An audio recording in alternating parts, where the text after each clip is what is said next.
కృపామయ TV వీక్షకులందరికీ క్రీస్తు పేరిట శుభాలు వందనాలు తెలియజేస్తున్నానండి. దేవుని వైపుకు తిరిగేవారు మాత్రమే దేవుని వారు. దేవుని సన్నిధానములో నువ్వు నిలబడాలంటే, ఆయన ఆశీర్వాదమును నువ్వు పొందుకోవాలనుకుంటే, ఆయన కృపకు నువ్వు పాత్రుడవు కావాలనుకుంటే, ఆయన ఇచ్చేటువంటి ఆ సమాధానకరమైనటువంటి జీవితాన్ని నువ్వు పొందుకోవాలనుకుంటే ఆయన వైపే నువ్వు చూడాలి. దేవుని తట్టు అనగా దేవుని వైపుకు నువ్వు చూడాలి. ఆయన వైపే నేనే మార్గాన్ని అని యేసు ప్రభు వారు చాలా కర్రాకండిగా, మొహమాటం లేకుండా, ముక్కుసూటిగా, కుండ బద్దలగొట్టినట్టుగా మాట్లాడతారంటారు చూడండి. అలా చెప్పేశారు. నేనే మార్గాన్ని, వేరే దారి లేదు. నేనే సత్యమును, నా బోధే నిజం, వేరేది కాదు. నేనే జీవమును, నిన్ను బ్రతికించేది నేనే. జీవించు ప్రాణి అయిన నువ్వు జీవించడానికి, బ్రతికి బట్ట కట్టగలగడానికి కారణం నేనే. నువ్వు చనిపోయిన తర్వాత జీవించేటువంటి ఆత్మగా నీకు నిత్య జీవాన్ని ఇవ్వగలిగేది, ఇచ్చేది నేనే అని యేసు ప్రభు వారు చాలా స్పష్టంగా చెప్పేశారు. మనము దేవుని తట్టు కాక మరొక వైపు చూస్తే మనకు శ్రమ. ద్వితీయోపదేశకాండము 17వ అధ్యాయము 18 నుండి 20 వరకు ఉన్న సందర్భాన్ని ఒకసారి మీకు వినిపిస్తానండి. అతడు అనగా అక్కడ ఒక రాజు ఉన్నాడు. రాజ్య సింహాసనమందు ఆసీనుడైన తరువాత లేవీయులైన యాజకుల స్వాధీనములో ఉన్న గ్రంథమును చూసి, యాజకుల దగ్గర ఉన్నటువంటి దేవుని యొక్క మాటలో ఉన్నటువంటి గ్రంథాన్ని చూసి, ఆ ధర్మశాస్త్రమునకు ఒక ప్రతిని, ఒక కాపీని, ఒక ఫోటో కాపీని, ఒక నకలును తన కొరకు వ్రాసుకోవాలి. ప్రతి రాజు దగ్గర దేవుని మాటలు ఉండాలి. యాజకుల దగ్గర ఉన్నది ఒరిజినల్గా యాస్టేజ్గా ఇచ్చారు, అలా లేదు, నువ్వు రాయించుకోవాలి. అది అతని యొద్ద ఉండాలి. తన రాజ్యమందు తానును తన కుమారులను ఇశ్రాయేలు మధ్యను దీర్ఘాయుష్మంతులగుటకై తాను తన సహోదరుల మీద గర్వించి ఈ ధర్మమును విడిచిపెట్టి కుడికి గాని ఎడమకు గాని తాను తొలగక ఇండునట్లు తన దేవుడైన యెహోవాకు భయపడి ఈ ధర్మశాస్త్ర వాక్యములన్నిటినీ, ఈ కట్టడలన్నిటినీ అనుసరించి నడవ నేర్చుకొనుటకు అతడు తాను బ్రతుకు దినములన్నిటను ఆ గ్రంథములను చదువుచుండవలెను. దేవుని యొక్క ధర్మమును, ధర్మశాస్త్రమును విడిచిపెట్టి కుడికి కానీ ఎడమకు కానీ నువ్వు తిరిగితే నీకు శ్రమ. మనము ఆయనకు మాత్రమే భయపడి ఆయన ఇచ్చినటువంటి కట్టడలన్నింటినీ కూడా ఆచరించి ఆయన వైపు మాత్రమే చూడాలని అంటున్నాడు. ఈయన కూడా దేవుడే, వాళ్ళు అసలు భక్తులే కాదు. యేసుక్రీస్తు కూడా దేవుడే, అటువంటి వాడు అసలు దేవుని వాడే కాదు, దేవుని వారసుడు కాలేడు కూడా. సామెతల గ్రంథము 4వ అధ్యాయము 27వ వచనంలో ఒక హెచ్చరిక ఉన్నది. ఆ కాషనరీ నోట్ ఒకటి ఉన్నది. నీవు కుడి తట్టుకైనను ఎడమ తట్టుకైనను తిరగవద్దు అని తండ్రిగా కొడుకు చెప్తున్నాడు సొలొమోను. నీ పాదమును కీడునకు దూరముగా తొలగించుకొనము. Turn away from evil. దురాత్మ సమూహాలతో నువ్వు చేయి కలపవద్దు. నీవు దుష్టత్వము నుండి పారిపో. పాపమును విడిచిపెట్టు. పాపము జోలికి పోవద్దు. పాపమునకు నువ్వు విముఖత చూపించేవాడివిగా ఉండాలి.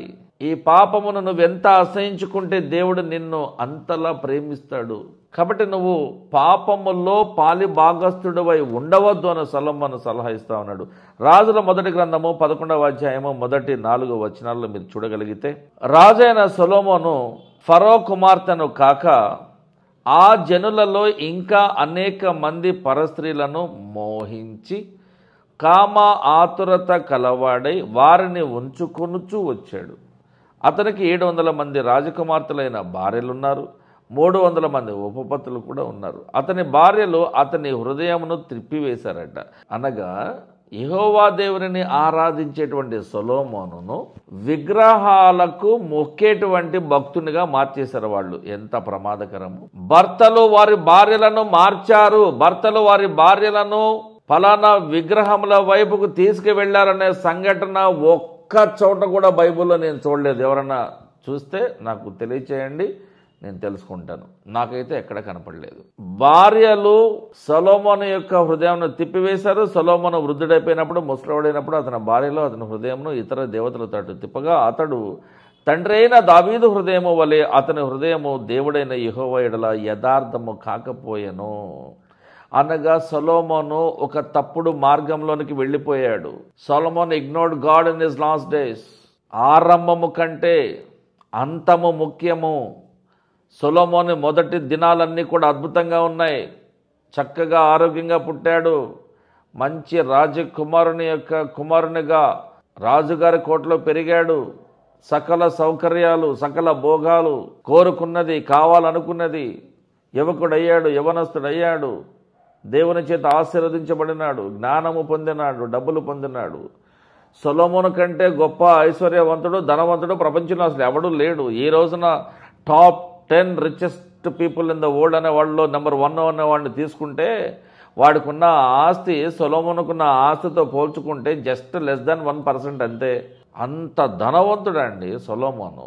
అతని బ్రతుకు దినములన్నీ బాగున్నాయి, కానీ క్లైమాక్స్ చండాలం అయిపోయింది. So the beginning is not very important, but the ending is very important. నువ్వెన్నాడు బ్రతికావు అనేది కాదు, కనీసం నువ్వు చనిపోయే దశకు ముందైనా నువ్వు మారు మనసు పొందావా? ఇదిగో ఇదే రక్షణ దినం అంటే ఇదే కదా నీకు మంచి సమయము. ఇప్పుడైనా నువ్వు రక్షణ పొందడానికి సిద్ధంగా ఉన్నావా? కనీసం ఇప్పుడైనా దేవుడు కనికరిస్తున్నాడు. పోనీలే, మారతారులే, ఎందుకులే వీళ్ళ మీదకి ఉగ్రత పంపించడము, ఒక ప్రకృతి విపత్తుని ఎందుకు పంపించడం అని. జపాన్ దేశస్థులు యేసుక్రీస్తును ఎంతలా అసహించుకుంటున్నారంటే, దేవుని యొక్క ఉగ్రత పాత్రలోని ఒక్క చిన్న తుంపర, ఒక బొట్టు కూడా కాదు, ఒక తుంపర జపాన్ దేశం మీద పడితే 150 భూకంపాలు ఒక్క రోజులో 150 earthquakes did hit Japan just in the less than a day time. Less than a day. 16.5 గంటల్లో 150 సార్లు 150 భూకంపాలు ఒక దేశం మీదకి, అది కూడా సముద్రంలో అక్కడక్కడ ఇసిరేసినట్టుగా చిన్న చిన్న పాత్రలుగా, మట్టి ముద్దలుగా ఉండేటువంటి ఈ జపాన్ దేశం మీదకి దేవుని యొక్క ఉగ్రత పాత్రలోనిది ఒక్క తుంపర అది. అటువంటిది ఒక బొట్టు పడితే కనురెప్పపాటులో 800 కోట్ల మంది నివసిస్తున్న భూమి అంతరించిపోతుంది. అత్యంత దారుణంగా చనిపోతాం మనం, మీకు తెలుసలేదు. సొలొమోను రాసినటువంటి ప్రసంగి గ్రంథము 12:13లో ఒక మాట. 12 అధ్యాయాలు రాశారండి. ప్రసంగి అంతా కూడా 12 అధ్యాయాలు ఉన్నాయి. అయితే అన్నీ రాసిన తర్వాత ఆ పుస్తకం చివరిలో రాస్తున్నటువంటి చాలా ఇంపార్టెంట్ మాట, the climax is very important చెప్పాను కదా. ఇదంతయు వినిన తర్వాత తేలిన ఫలితార్థం ఇదే. The final result of everything ఏంటంటే, దేవుని యందు భయభవం భక్తి కలిగి ఉండాలి. దేవుడంటే భయం ఉండాలి, భక్తి ఉండాలి. రెండవది, దేవుని యొక్క ఆజ్ఞలను, కట్టడలు అంటే ఆజ్ఞలను అనుసరించి నడవాలి. 2 పాయింట్లు చెప్పాడు. మానవ కోటి అందరికీ, మనుషులందరికీ ఇదే ఒక కామన్ రూల్ అని ఖరాఖండిగా చెప్పేశాడు. మరి ఎంతమంది క్రైస్తవులు దేవుని ఎడల నిజమైన భయమును, నిజమైన భక్తిని కలిగి ఉండి ప్రదర్శిస్తున్నారు? ఎంతమంది క్రైస్తవులు దేవుని యొక్క ఆజ్ఞలను తూచే తప్పకుండా పాటిస్తున్నారు? అది మీ విజ్ఞతకే నేను వదిలేస్తున్నాను. మత్తయి సువార్తలో యేసు ప్రభువారు మాట్లాడుతున్నారు చూడండి, 23వ అధ్యాయము మొదటి 4 వచనాలలో ఉన్న సందర్భము. యేసు జన సమూహములతోనూ తన శిష్యులతోనూ ఇలా అన్నారు, శాస్త్రులను పరిసయ్యులను మోషే పీఠమందు కూర్చుండవారు, అనగా అధికార దాహము కలిగిన వారు, అందరి మీద పెత్తనం చెలాయించాలనేటువంటి ఒక కోరిక కలిగిన వారు అని అర్థం. కాబట్టి వారు మీతో చెప్పు వాటన్నిటిని అనుసరించి గైకొనండి, అయినను అనగా కానీ వారి క్రియల చొప్పున చేయవద్దు. వాళ్ళు చెప్తారే కానీ చేయరు. మోయడానికి వీలు కానంత బరువును కట్టి మనుషుల భుజాల మీద పెట్టి వాళ్లను ఈ బరువును మోయండి అని ప్రోత్సహిస్తారే కానీ వారు తమ వ్రేలితోనైనను వాటిని, ఆ బరువులను కదిలించడానికి ఇష్టపడరు. అనగా మార్గము తప్పి తిరుగు చుక్కల వంటి వారు వీరే. న్యాయాధిపతుల గ్రంథములో 13వ అధ్యాయము 5వ వచనములో దాను వంశస్థుడును జొర్యా పట్టణస్థుడునైన మనోహ యొక్క భార్య గొడ్రాలై కానుపు లేక ఉన్నప్పుడు దేవుడు ఆమెతో మాట్లాడుతూ ఆమె యందు కనికరపడిన దేవుడు, అమ్మా, నీవు గర్భవతివై కుమారుని కంటావు, అతని తల మీద మంగళకత్తి వేయకూడదు, ఆ బిడ్డ గర్భమున పుట్టినది మొదలుకొని దేవునికి నాజీరు చేయబడిన వాడై, అనగా దేవుని యొక్క ప్రజల కొరకు ప్రత్యేకింపబడిన వాడై ఫిలిష్తీయుల చేతుల నుండి ఇశ్రాయేలీయులను రక్షించ మొదలు పెట్టునని ఆమెతో అన్నాడు. అనగా ఎప్పుడైతే మనోహ భార్య సంసోను తల్లి దేవుని వైపు చూసి దేవుని తట్టునకే చూసి ఆయనకు మొర్రపెట్టుకున్నదో, ఆమె మొరను వినిన దేవుడు ఆమె గర్భమును తెరిచి, అమ్మ, నీకు ఒక కొడుకు పుడతాడు, అతనికి సంసోను అని పేరు పెడతావు, అతడు ప్రత్యేకింపబడిన వాడై ఉంటాడు, అందరి వలె కాదు, అతనికి మీరు గుండు చేయించకూడదు అని కొన్ని విషయాలను చక్కగా వివరించి చెప్పాడు. మరి ఈ విషయాలన్నింటినీ తల్లి ఏం చేయాలి? కొడుక్కి బోధించి చెప్పాలి కదా. వాడు ప్రత్యేకింపబడిన వాడై ఉంటాడు అని తల్లి విన్నది, నమ్మింది. మరి కొడుకు కూడా చెప్పుంటే వాడు బాగుపడి ఉండేవాడు కదా. సంసోను యొక్క తల్లి సంసోనుని హెచ్చరించింది అనే మాట మనకు కనపడదు ఇక్కడ. అంటే కొడుకు కావాలనుకున్నావు, పుట్టాడు, మరి బాధ్యత తీసుకోవే. ఇది తల్లిదండ్రులుగా ఎంతోమంది చేస్తున్న తప్పులు. దేవా, నా గర్భఫలము తెరువు నాయన, మమ్మలను ఒక బిడ్డతో ఆశీర్వదించు నాయన అని చెప్పని కన్నీటి పర్యంతం అయిపోయినటువంటి వీళ్ళు పిల్లలు పుట్టిన తర్వాత వాళ్ళని గొడ్డును కొట్టినట్టు కొడుతుంటే దేవుని మనసు ఎంత బాధపడుతుందండి. ఒరే, పిల్లలు లేరని ఏడ్చారు కదరా, ఇవాళ ఎందుకు రేపు పిల్లలు ఏడ్చేలాగా కొడుతున్నారు మీరని దేవుడు ప్రశ్నిస్తే వీడి దగ్గర ఆన్సర్ ఉందా అండి? ఆ పిల్లలు మాటనట్లేదు, నువ్వు విన్నావా మీ నాన్న మాట? ఏ వయసు పిల్లలతో ఏం మాట్లాడాలో, ఎంత మాట్లాడాలో, ఎలా మాట్లాడకూడదో, ఎంత మాట్లాడకూడదో పేరెంట్స్కి ఆ మాత్రం ఇంగిత జ్ఞానము ఉండి తీరాలి. కానీ వాళ్ళు చాలామందికి లేదు. ₹1,00,000 ఫీజు కడుతున్నా ఏంటి మార్కులు? టీనేజ్ పిల్లలు అవమానం తట్టుకోలేక ఆ బిల్డింగ్ మీద నుంచి దూకిపోవటాలు. మొన్న గీతాంస్ కాలేజీలో ఒక అమ్మాయి దూకేసింది పూనాలో. 4వ ఫ్లోర్ 5వ ఫ్లోర్లో ఉంది. ఆ గోడ మీద నుంచి ఆ ఫోన్లో మెసేజ్ పెట్టింది. ఆ గోడ మీద ఫోన్ చాలా జాగ్రత్తగా పెట్టింది, చాలా జాగ్రత్తగా, కొంచెం అటు ఇటు పడకుండా చక్కగా పెట్టింది. ఈమె మాత్రం దూకేసింది. ఏమండి, ఫోను కంటే విలువైన జీవితం కదా ఏమది. ఫోను పడిపోతే, ఫోను పగిలిపోతే, ఫోను పాడైపోతే మరొకటి కొనుక్కోవచ్చు. మరి ఈమెకు ప్రతిగా, ఈమెకు బదులుగా మరొకరు ఎవరు? ఎలా? Your a masterpiece my dear.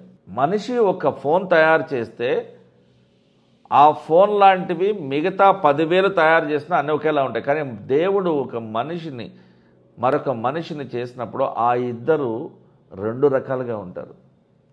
No two persons look same and think same and like same and do the same. So దేవుని యొక్క సృష్టిలో ప్రతి ఒక్కరు మాస్టర్ పీసే. ఆ పిల్ల నాకు తెలిసి 19-20 సంవత్సరాల వయసు ఉన్నటువంటి ఒక యవనస్తురాలు ఆత్మహత్య చేసుకుని చనిపోయింది.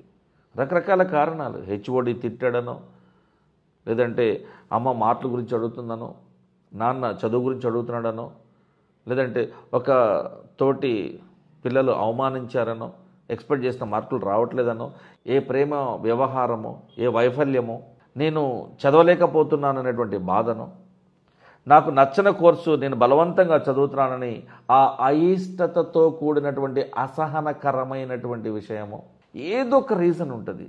కానీ ఆత్మహత్య తప్పు కాదు, ఆత్మహత్య పాపము. ఆత్మహత్య చేసుకుని చనిపోయినటువంటి క్రైస్తవులైనా దైవజనులైనా సరే నరకంలో కాలిపోవాల్సిందే. అయ్యా అయ్యా యేసయ్యా, నేను ఒకప్పుడు నీ సేవ చేశాను, పాస్టర్గా ఉన్నాను, భార్య బాధ తట్టుకోలేక, ఈ వేదన తట్టుకోలేక నేను చనిపోవాల్సి వచ్చిందయ్యా, మరి నీ గురించి నేను ప్రకటించాను కదా, అందు విషయమే నాకు కాస్తంత మినహాయింపించి నరకంలో పడేయద్దు ప్రభువా, ఒకవేళ పడేసినా ఒక రోజు కంటే ఎక్కువ వేయద్దు ప్రభువా. ఇట్లా లేవు. నువ్వు ఇన్నాళ్ళు తప్పు చేసావు కాబట్టి అన్నాళ్ళే నరకంలో ఉంటావు, తర్వాత పరలోకానికి వస్తావు. అలా రావు తమ్ముడు, అక్క, అలా రావమ్మా. Once you committed a mistake and a sin and that's for ever you will be in the హెల్.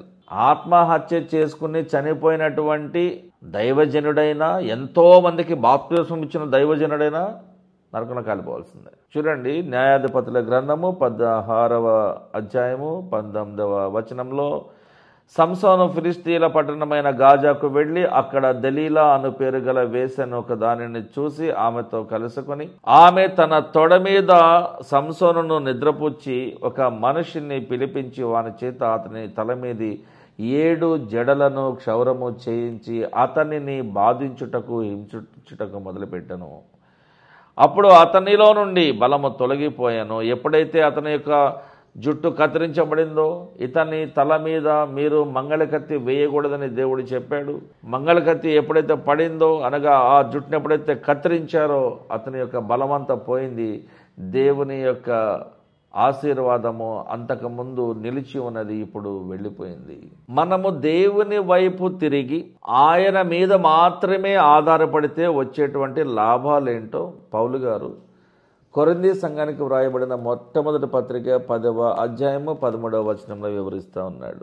సాధారణముగా మనుషులకు కలుగు శోధన తప్ప మరి ఏదియు మీకు సంభవించే అవకాశం లేదు. దేవుడు నమ్మదగినవాడు. God is faithful. మీరు సహింపగలిగినంత కంటే ఎక్కువగా ఆయన, అనగా దేవుడు, మిమ్మల్ని శోధింపబడనివ్వడు. మీకు ఎంత శోధన రావాలో, ఎన్ని శ్రమలు రావాలో అనే దానికి లిమిట్ ఉంటుంది, అది ఆయన ఫిక్స్ చేస్తాడు. అంతేకాదు, సహింపగలుగుటకు ఆయన శోధనతో కూడా తప్పించుకున్న మార్గమును కలుగ చేస్తాడు.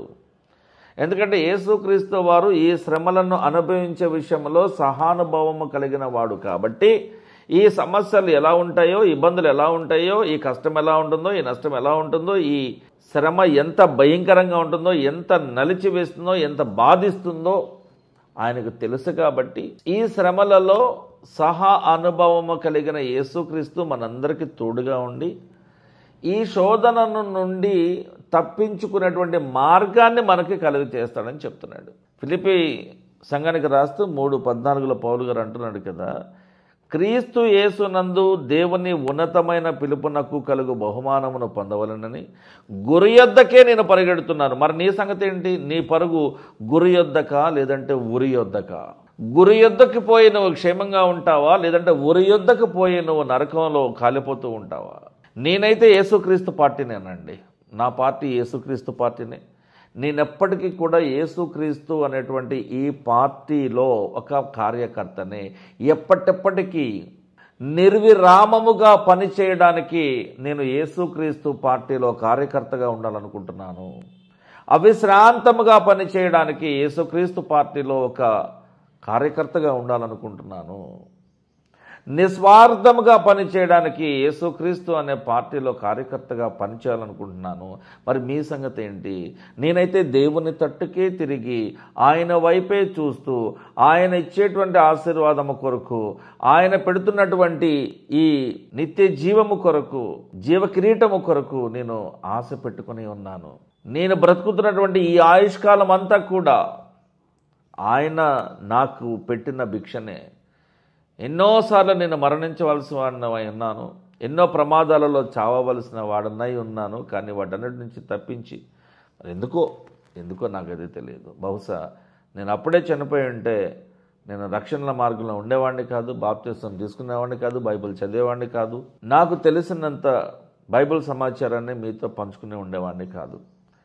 బహుశా ఇదంతా కూడా ఆయన చిత్తమే. కాబట్టి ఒక తలుపు తెరిచి ఇక్కడ ఒక అవకాశం ఉందని మాకు చూపించి ఆయన మహిమ పరచబడడానికి ఆయన కొంతమంది దైవజనులను ఏర్పాటు చేసుకున్నటువంటి ఆ ప్రయత్నంలో భాగంగా పాలు భాగస్తులై ఉండడానికి, ఈ పరిచర్య నిమిత్తమై పాలు భాగస్తులై ఉండడానికి మమ్మలను కూడా పిలిచి ఆయన తన కార్యాన్ని సిద్ధింప చేసుకునేటువంటి విషయమై మమ్మలను కూడా ఆయన తన సేవలో వాడుకుంటున్నాడు. కాబట్టి ఆయన మాత్రమే మహిమ పరచబడే విధంగా, క్రీస్తు మాత్రమే గౌరవించబడే విధంగా, పరిశుద్ధాత్మనికి మాత్రమే ఆ ఘనత, మహిమ, ప్రభావం, అధికారం, ఆధిపత్యము చెల్లే విధంగా మేమందరం కూడా ఆ పరిచర్యలో పాలు భాగస్తులై ఉండాలని ఆశపడుతున్నాం.